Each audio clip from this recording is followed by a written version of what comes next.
Kita rasa kayak suami mulai berubah, istri juga sudah berubah. Kita rasa kayak dia tidak kayak dulu lagi. Maka kemungkinan besar mungkin dia punya hati jauh dari Tuhan. Kalau suami dekat dengan Tuhan, istri dekat dengan Tuhan, maka dorang dua akan semakin dekat. Itu keluarga yang betul-betul melandasi pernikahan mereka di dalam penebusan Kristus yang luar biasa. Mari baku aja kok kita makin dekat dengan Tuhan supaya buat kita makin dekat.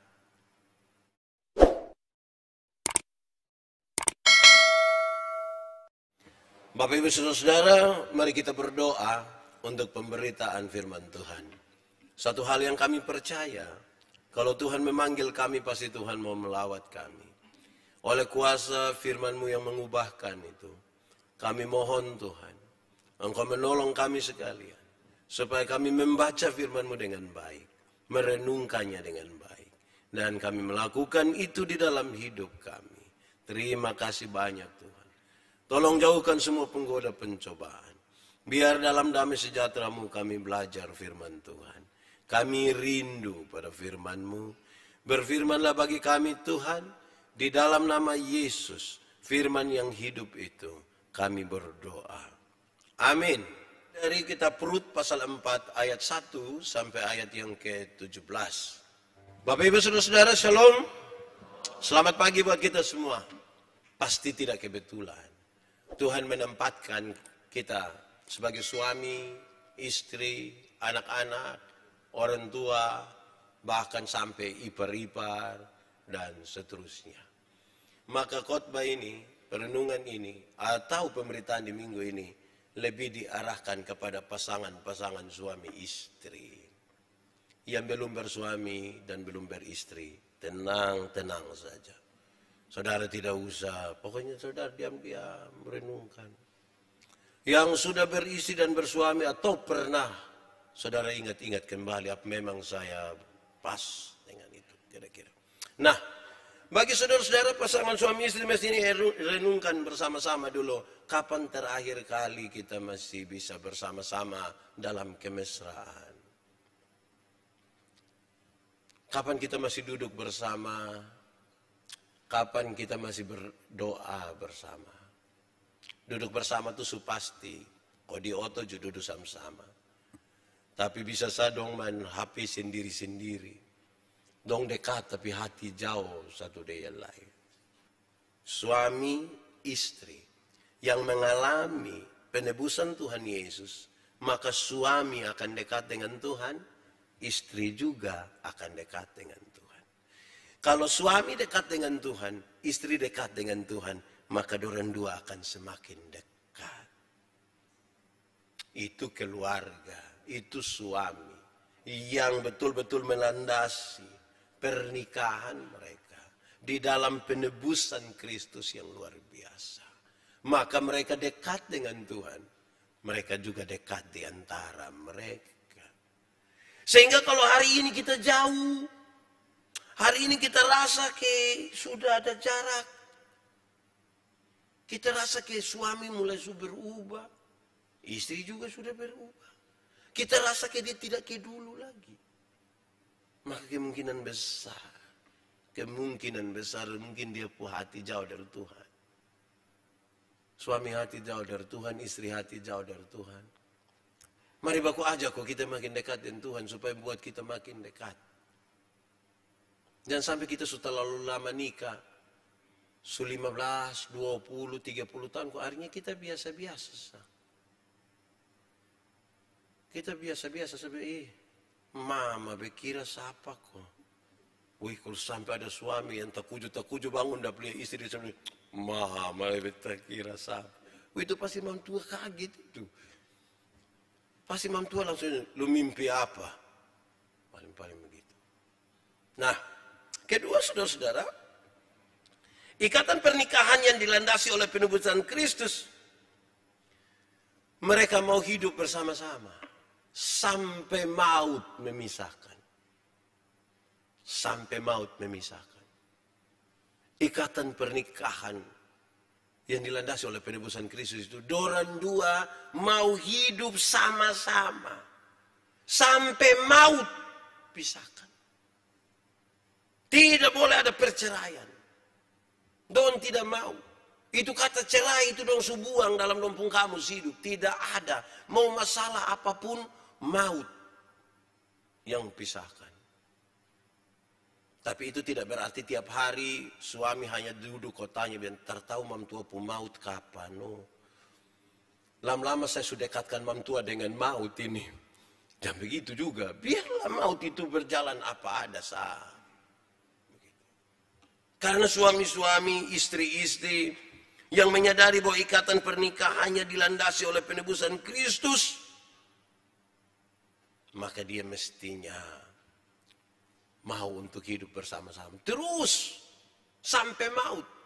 Menikmati betul-betul perjalanan hidup ini yang sering naik, sering juga turun, sering biasa-biasa saja, datar-datar saja. Mengalami banyak sekali perubahan. Perubahan itu mungkin juga perubahan fisik, mungkin juga perubahan suasana, mungkin juga banyak perubahan lain. Tapi kan kita landaskan itu pada penebusan Kristus, kita mau berjalan bersama-sama. Terus sampai maut memisahkan. Ketiga saudara, ikatan pernikahan yang dilandasi oleh penebusan Kristus, mereka bebas. Mereka sudah dibebaskan.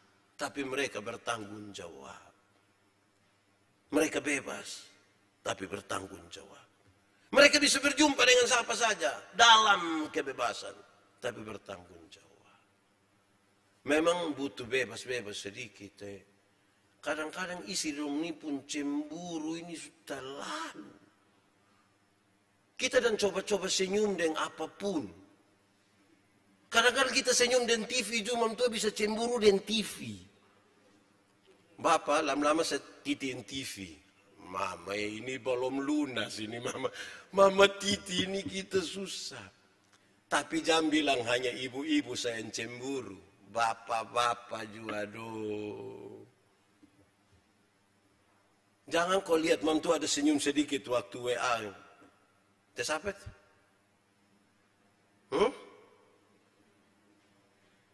Yang kawan dulu itu. Aha. Ada harus kerja berapa hari ini ke apa kok? Bab tu ada sekarang ke karmana ke asarang begitu. Jadi yang hidup di dalam kasih Kristus itu betul-betul dalam penebusan Kristus itu mereka tahu bebas tapi bertanggung jawab. Itu saya kira hal yang luar biasa. Itu hal yang luar biasa sekali. Karena apa? Karena mereka sadar betul Tuhan menebus kita. Relasi ini kan jadi baik toh. Maka kita bebas tapi bebas bertanggung jawab betul-betul. Bebas mengekspresikan kita punya rasa. Saya takut bahwa kita ini sudah tidak pernah dengar kata cinta lagi. Kita ini sudah jarang dengar itu kata dari suami, dari istri. Mungkin 5 tahun, mungkin 6 tahun. Jadi terkujud dengar ini khotbah ini terus pulang suami berpikir betul ya beta sulama son om cinta. Biarin hari beta bilang dulu mama beta cinta mama. Mam tua tinggal bilang mau apa nak omong aduh lebe kau su bikin ke anak SMA dong ini. Karena kita sudah terlalu terbiasa tidak bicara itu. Kita sudah biasa-biasa. Sepertinya perjuangan kita itu hanya perjuangan sampai di pelaminan sah. Selewat dari itu kita sudah. Berjuang itu berjuang terus.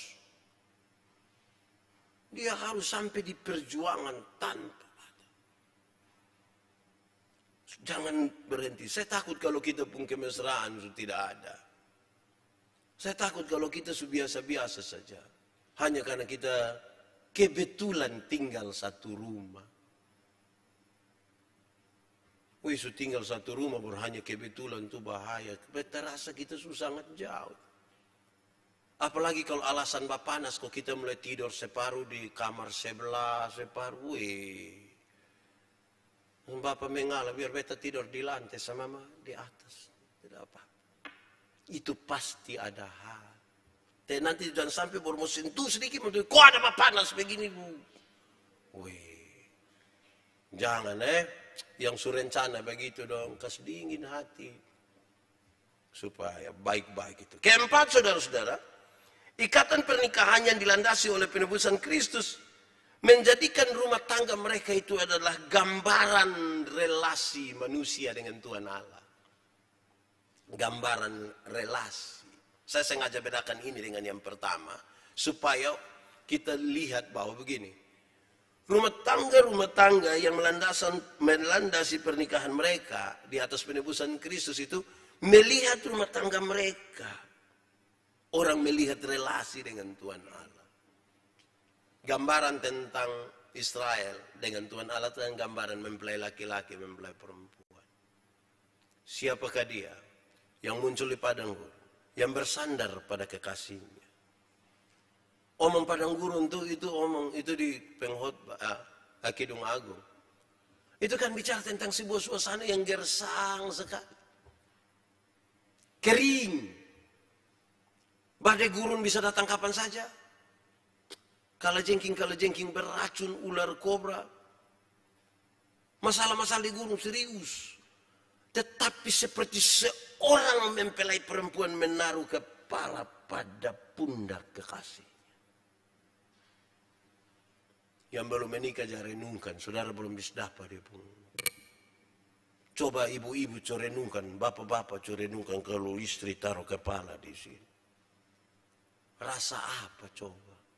Damai, aman. Berarti merasa penuh cinta. Baru dia menyanyi, berada di pelukanmu, mengajarkanku. Begitu. Ibu-ibu rasa bangga. Biar dia pun suami pun dada rata saja, tetap dia bangga. Surata baru bintik-bintik putih, tetap dia merasa itu. Itu gambaran yang luar biasa. 40 tahun dalam perjalanan di padang itu. Orang melihat, don susah-susah sama-sama. Senang sama-sama. Kan bagus toh. Banyak kita sudah berubah. Saudara, saya ingat, saya omong kemarin juga. Ada satu keluarga kok, satu saat dia punya istri protes. Papa ini sudah berubah. Papa sudah tidak kayak dulu lagi. Bapak lain. Bukan sama kayak dulu kita masih pacaran. Waktu dia bilang, berubah di mana? Bapak dulu ini pacaran, bapak masih traktir makan. Beli cincin. Sedikit-sedikit bilang tutup mata. Mau taruh ini. Sekarang kenapa itu tidak ada lagi? Dia pun suami jawab santai mama coba cek. Nelayan mana yang kalau sudah dapat ikan dia masih buang umpan lah mama. Sudah ada itu. Dia punya istri simpan baik-baik itu. Simpan. Malam mau tidur dia punya istri masuk duluan di kamar kunci pintu. Bab tua datang ya mama. Kenapa su kunci pintu? Buka dong. Buka dulu. Tidur di luar. Mama ikut kita suami istri. Mam tua hanya bilang, bapak coba cek. Nelayan mana yang mau tidur dan dia punya ikan.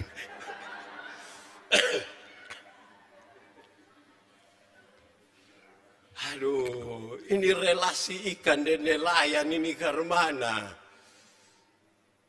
Cari ikan di dalam laut tapi bakarnya di pinggir pantai nih. Newa atur ko bye-bye Atur ko bye-bye. Tapi jangan penuh drama dan kemunafikan. Itu hari saya pernah kasih tahu saudara, ada satu waktu orang heran dengan ada suatu suami punya mengasihi istri itu memang terlalu. Suami terlalu mengasihi istri. Sampai orang-orang heran dan bertanya, Pak, kami lihat Pak ini terlalu sayang Pak istri. Tidak seperti kami ini. Bapak pakai cara apa sampai bisa begitu? Bapak bilang begini, ini terjadi beberapa waktu lalu. Satu saat saya lihat saya punya istri dia goreng ikan. Terus dia taruh di meja makan. Kucing di rumah datang makan nama itu ikan. Saya punya istri lihat ini ikan, ini kucing, terus istri hanya bilang, satu. Woi, goreng berikutlah taruh ini kucing ambillah ini ikan. Saya punya istri dengan mana bilang, dua. Istri taruh lagi, kucing datang ambil lagi di satu waktu. Saya punya istri bilang, tiga. Langsung memtua ame potas, taruh, matilah itu kucing. Waktu saya lihat itu saya marah, saya punya istri, Mama, kenapa Mama lakukan itu? Mama seperti tidak ada perasaan. Masa biarkan ini kita pun kucing mati seperti ini nih? Mama buati di mana? Saya punya istri lihat saya baru dia bilang, satu. Dan mulai hari itu saya sayang dia, saya sayang. Itu dia mau suruh saya cium, dia kaki juga saya cium. Saya takut dia belajar berhitung lagi. Dia masuk dua, ini saya dugdag, biar sudah. Mulai hari itu saya sayang. Ya, semua jam lebih kita berita. Terakhir saudara, ikatan pernikahan yang dilandasi oleh penebusan Kristus, mereka selalu mengingat kasih yang mula-mula. Kasih yang mula-mula. Kasih yang mula-mula kepada Kristus ketika pertama kali kita jatuh cinta dengan Kristus. Tetapi juga ketika pertama kali kita jatuh cinta, penuh sukacita, penuh gairah, penuh semangat. Rasa ingin berjumpa. Tidak mau terlepas. Persis seperti pertama kali kita dinobatkan sebagai ratu dan raja sehari. Dengan dandanan yang bagus. Indah. Pakai petasan. Di acara-acara resepsi kita tuh. Masuk sambil melambaikan tangan untuk orang. Kita ingat betul kasih pertama kali kita merasa penuh dengan getaran. Ada gelora yang begitu kuat memaksa kita untuk harus segera secepat mungkin kita hidup bersama-sama sebagai suami istri. Menikmati itu hubungan dan kemudian ada anak-anak dan terus mereka memanggil kita papa, mama. Menikmati semua yang kita kerja bersama-sama. Masih banyak orang kan dia simpan kenangan pertama kali ketika mereka sebagai suami istri. Kadang-kadang sampai sendal juga, hei ini sendal putus, bapak ini sendal waktu kami dua nikah bapak, biar kita simpan.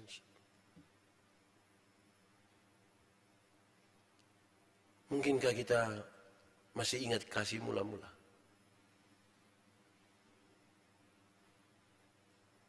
Tahun lalu atau 2 tahun lalu saya ingat suami-suami ambil bunga dan kasih istri ketika acara ini.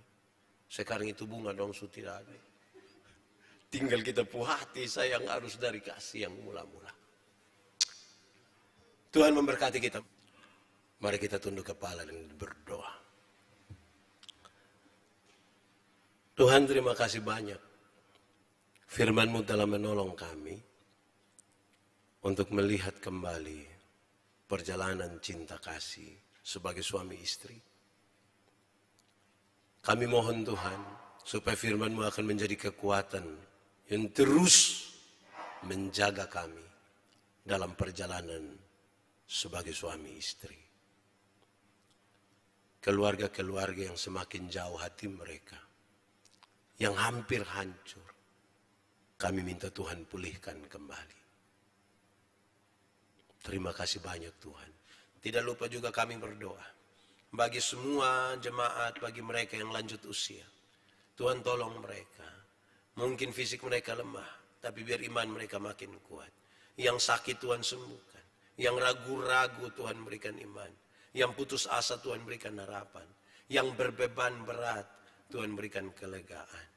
Yang bergumul dengan masa depan, pasangan hidup, berbagai-bagai strategi dan upaya di bidang ekonomi, Tuhan memberkati. Akhirnya Tuhan, semua yang kami lakukan ini, semuanya kami persembahkan untuk hormat dan kemuliaan bagi nama Tuhan. Terpujilah namamu, di dalam nama Yesus kami berdoa. Amin.